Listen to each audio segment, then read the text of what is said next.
আপনি কি রেগে যান? রাগ কন্ট্রোল করতে পারছেন না নিশ্চয়। রেগে গিয়ে কাছের মানুষকে দু কথা শুনিয়ে দিচ্ছেন। কি করবেন বলুন তো? উপায় আছে।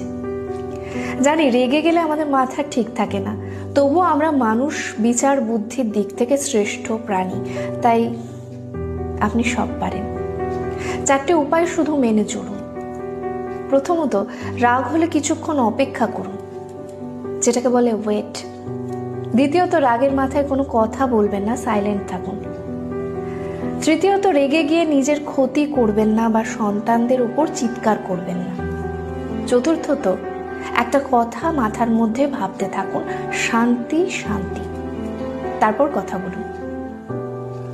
আসলে রাগ আমাদের অনুভূতির একটা পার্ট। দেখবেন অনেকেই বলে রাগী মানুষরা একটু স্পষ্টবাদী হয়, উচিত কথা বলে, ঠিকই, কিন্তু রাগের মাথায় মানুষ